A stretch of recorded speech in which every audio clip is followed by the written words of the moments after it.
If you don't take care of yourself, you don't have anything left to give to someone else. You could hurt yourself and then, Hmm. or you could hurt the other person. So it's very, very important that you raise to the level of how you should be taking care of you. It's not selfish by No. any means. And it might be hard for your brain to get around that. My father-in-law came from India, and we knew that he had early onset Alzheimer's. Oh. And it was hard. And I was just, I was lost myself. Hmm. And it was important that I took care of him myself. And I was able to take time off so that I could take care of myself Hmm. and I could take care of him as well. Hmm. Welcome to the Answers for Elders radio show. And welcome back, everyone, to Answers for Elders Radio Network. And I am here with Tracy Cromwell and a new Arora, who are part of our Vivatude host team for our new show out on YouTube right now. And for those of you that are watching us on Answers for Elders, we're going to have a link right down below in the show notes. Please join the Vivatude channel. It's brand new, and we would love to have subscribers. If you are a 40-plus-year-old woman, I promise you this, there is going to be an amazing content library for you to help you find joy and center and balance and all the things that I do believe that any woman over 40 is seeking. And we're very excited to have this team of amazing women. And when I say amazing, they blow me away every single day. And we're talking today about being that, being that caregiver, being in the center of the storm. And, we know that these things go on all the time around you. And as a listener, and if you're here watching, you're probably resonating if you're caring for someone. Tracy, I'm going to start with you a little bit because my first two rules, I'm just going to give them together. Number one, obviously, a family caregiver takes care of their loved one. But number two is take care of you. And why I give those together is I tell them because they're a caregiver, but I flip it. If you don't take care of yourself, you don't have anything left to give to someone else. Yes, so taking care of you and taking care of your loved one. So depending on how your setup is, if you're caring for someone in your home, or if you are their carer on the outside, but still doing a lot for them if they're in maybe living at home and or if they're in an adult care Hmm. facility. So the primary thing that I've learned and what I've not only firsthand, but also just through education and investigating this is if you don't have the energy and you don't have the physical capacity, we were talking a calm, like what Anu was saying, if you're feeling isolated, it's very hard to care for someone else. And so we can sometimes, as carers, think we're doing the person we're caring for, we're doing something good for them by never taking care of ourselves, that every second Hmm. is dedicated to them. Hmm. But what can happen to a carer, and this is in any aspect of life, you don't take care of yourself, you don't really have a lot left. And you may be functioning you're thinking cloudy, you have a lot of stress. So, I mean, your temper Hmm. is going to be a bit higher. And if you're not physically fit and in terms of Hmm. caring for someone, you could hurt yourself and then Hmm. or you could help hurt the other person. So it's very, very important that you raise to the level of how you should be taking care of you. It's not selfish by No. any means. And it might be hard for your brain to get around that, but eating high nutrition, anti-inflammatory diet, getting some walks in, doing what you need to do to see, if you're highly stressed, how can you bring that down? Hmm. Those types of things. And it may seem very overwhelming because you don't have a lot of time. But at the Hmm. same time, we don't have time to ignore that, right? So No, it'll only get worse if you don't. exactly. And so one thing in my experience, I look ahead, I'm like, okay, what can I do today? Even though it's tough, even though I'm tired, even though it's this, can I pick one thing that I can do, and maybe I'll seek some advice on what that one thing might want to be first, and then start strengthening your ability to care for yourself, because you will do, it's so much easier Yeah. be patient to be able to do what you need to do for your loved one. Yeah. So. Yeah. And Anu, when I say take care of you, I think a lot of it is our self-talk, is it not? If we feel like I don't have time for this is not, I don't, and I always see that caregivers tend to put themselves last. Um, what are your pieces of wisdom about that? Mhm.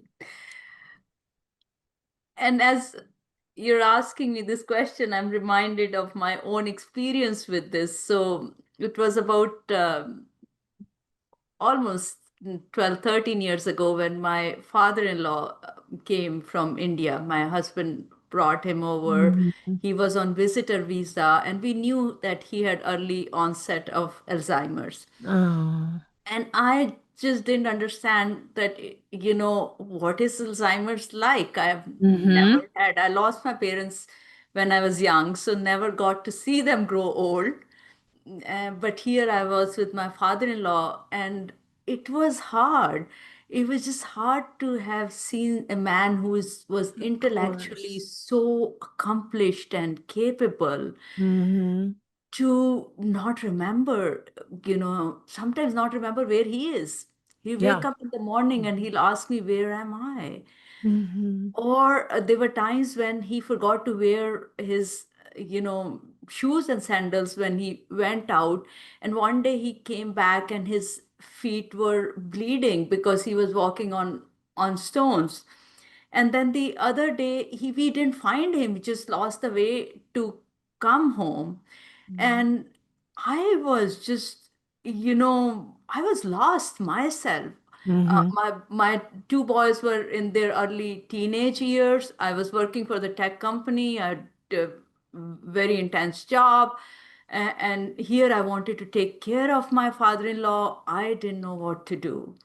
And Sure. then one day I sat down with my husband and I said, I am just dying. I really am, and I don't know what to do. And we sat down and we said, okay, let's just think logically. Let's think with the intellectual wellness Mm-hmm. on what we are going to do. And we said, okay, let's just get some help. And we figured out that we can get help, somebody who's going to come and take care of him, that if Right. he's going out of the house, he's wearing his shoes, somebody's walking with him, he's not going out alone. And then because he was going to be here for just such a temporary time, he was going to be here for 6 months. And it was important that I took care of him myself. I Mm-hmm. applied for family medical leave, which I until then I didn't know existed, and I had Mm-hmm. I had right over that. And I did, and I was able to take time off so that I could take care of myself Mm-hmm. and I could take care of him as well. Mm-hmm. So I think sometimes you have to look back and see, is it serving me well? Is it serving him well? Mm-hmm.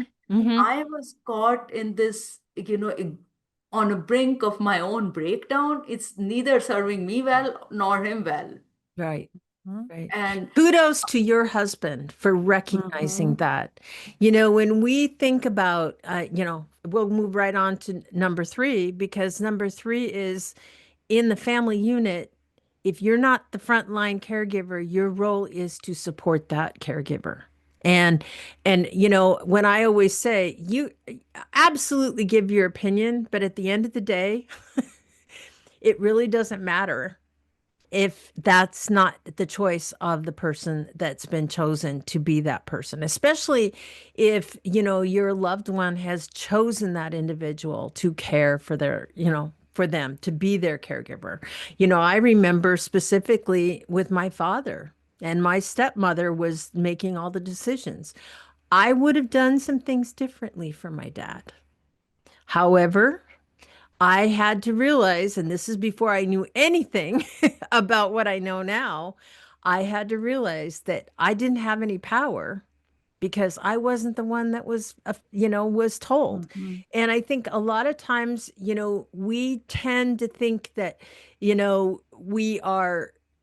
it's important for us to throw our opinions out and put more pressure on that person that's on the front line saying, I don't think you should be doing things a certain way. And I think one of the things at the end of the day, I hope that families that are listening, if you have a sibling that is caring for your loved one, a senior loved one, realize that that person needs support.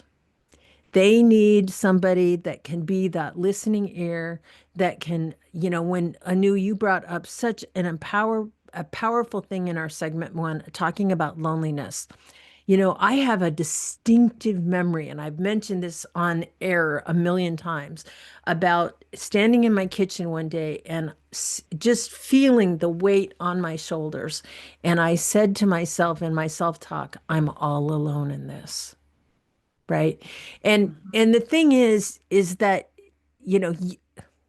bravo to your husband, because he said, let's solve it together. Let's find a solution. And I think that's an amazing thing that you were able to do together. And Tracy, as far as you're saying, find a resource network too, because, one of the things that's important, I think what you brought up was the fact of people to get out and move. To exercise, to walk, to get that intensity off of yourself. I know for me, I remember taking care of my mom, and she would push my buttons. She was very good at it. Even though she had dementia, boy, she still knew how to push my buttons.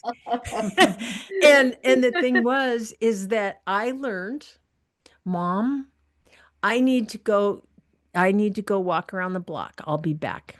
And I would just leave, and she'd say, what did I do wrong? I'll be fine. And I would come back, and and then sometimes I said to her, Mom, this is what I heard you say. Is this what you meant to say? Oh, I didn't mean to say that. So the thing is that I could have, like, we talk about reaction. We talk about that feeling of response. I think one of the things physically is to move, to get out of the situation, Tracy, that you mentioned is a very, very powerful thing. Yes. And you have what happens, like, well, number one, you might be lonely, but also your adrenaline is high. That energy has to go somewhere, and your body thinks we're supposed to go moving. We're supposed to be moving right now, from something that's dangerous and all of this. And when we don't get moving, it'll cause massive stress, which can cause chronic inflammation, which then it's really damaging to us. So even just like you said, I'm going to go take a quick walk around the block and breathe and all that, and I tell my clients this too, if you get really stressed, due to work or whatever, it doesn't matter. Do get up and march in place. Let that energy out, and absolutely. So because it wants to go somewhere. It does. And I think the other thing is that we need to give ourselves as caregivers, people that they're caring for others, it's okay to have joy. It's okay to have fun. It's okay to find, ways to have connection. And Anu, you've talked a lot about that whole piece of connection and loneliness. And I kind of want to end this segment to say, think about ways in which you can find connection. In your community, maybe it's within your church, maybe it's within a group that's something you have in common. I mean, Tracy and we met in a choir. We used to sing together. So the thing is, I do believe that there are ways that we can all find connection. And so we're going to be right back. And next segment, we're going to go over rule number 4 right after this. And thanks for listening. 4 hosts, 1 each week. We help you Vivatude your next chapter, because purpose, passion, and prosperity isn't out there. They're already within you. Brighter, bolder, truer, Vivatude.